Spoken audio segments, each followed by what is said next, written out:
Thank you. And I think Adam teed this up, but we're going to shift now to threat modeling. And we are so extremely lucky to have Adam Shostack on this panel to address this topic because, as many of you know, he is the author and guru of a seminal book on this subject. So, Adam, I'm just going to turn it over to you in a nutshell. Could you tell the audience what is threat modeling and why is it useful? Sure. So threat modeling is, well, at the base, it's using models to think about threats, to think about security problems, and that means abstracting away the details. All of you are competent at this. Maybe not under that name, but if I were to ask you to help me think about the security of my house, you'd start with the doors and windows. You know that these tend to be problematic, right? Does the door close properly? Is there a lock on it? Is there a key under the mat? This is the basics of threat modeling. You don't need to know where I live. You don't need to know what brand of lock I have. You don't need to know the details. You think about these things in terms of the overall concepts. And we can do this technologically as well, thinking about what am I building, what can go wrong, what am I going to do about it? And that really is the essence. Quick little story, we were on this call to prep for this, and someone said, I don't want to talk about my methodology with you on the call, Adam. And that's, well, I appreciate the compliment. It's not how you do it. It's that you go ahead and give it a shot because it's not really that difficult. You know how to do this. You do it in your daily lives, walking across a dark parking lot. You can bring that to the things that you're building and think about security from day one. And then I'll address this question to all the panelists. Are there any resources or tools for startups that have not yet engaged in threat modeling? So I will say back in 2003, our first attempt at threat modeling was get a bunch of engineers in the room, get a whiteboard and a pen. That was it. It worked. And it works, it does, right? It's the same sort of, well, what are the sorts of assets that we have that might be under attack, that might be threatened? What sorts of risks are there? And then how do we mitigate that? Luckily, time has passed and we've developed some other tools and techniques.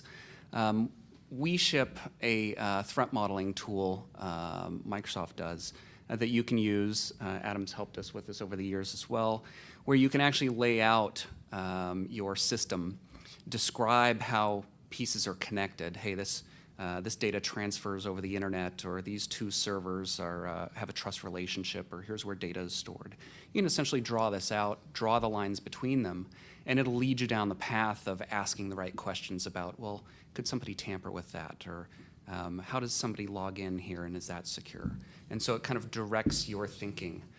So that's a tool that's freely available from Microsoft. And I can talk to the concept of threat modeling when it comes to a very small company. Often, and I will confess to being the one who said, I don't really want to talk about my threat modeling process with Adam Shostack on the phone right now. But I will let you know that what was important and what is important to us at Fizzmint and what should be important to any founder of a small company is recognizing where any threat is going to come from.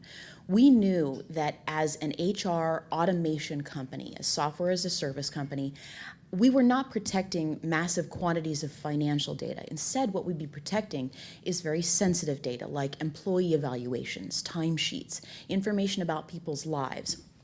And what that told us, especially since we're focused on serving non-technical users, is that my vulnerability is not going to come from massive hacking attempts from other countries.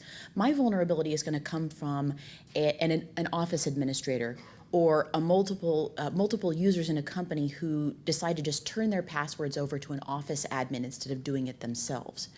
So recognizing where that vulnerability comes from is where you get started. Really, for this kind of threat modeling, you have to know your customer base. That's where your vulnerability is going to come in. If your customer is banks, then your vulnerability is money. If your customer base is human resources administrators, then your vulnerability comes in the difference between your user experience and what the customer actually wants from you. They'll find a way to get around something that they find inconvenient. So you make it more convenient, and you really address a lot of the threat in a software as a service company by making sure that your user experience for security is the same thing as your user experience. One other thing I'd like to add to kind of add on to what Adam was saying, but maybe dissemble just a little bit, is that I think in my experience working with some startups as a consultant, like one of the things that can be very intimidating is this word threat modeling. Like there's books written on the subject, and there's tools that, as great as they are, can also be kind of complicated. I think that, it's a lot better, it's vastly better to sit down in a room with a whiteboard and 4 pens than it is to not do it at all, right? There are some extra optimizations. You can polish the process a little bit by adopting tools, by learning more about the process. But ultimately, it is a very simple way of thinking, right? You look at what you're building and you ask what can go wrong. And that's something that's kind of a universal experience with everybody. And when you think about it in that way, it's not as intimidating. It's a lot easier to think about how you might start in approaching whatever it is that you're building and trying to figure out what might go wrong. And as your company matures, as your process gets better, you can look at augmenting it with additional things. But far better to get started than to worry about spending multiple days or weeks trying to figure out the right way, because I think, as all of the panelists here will admit, right, like we've all done threat modeling, we've all done it in a variety of ways, and there isn't an official right answer. So if I could just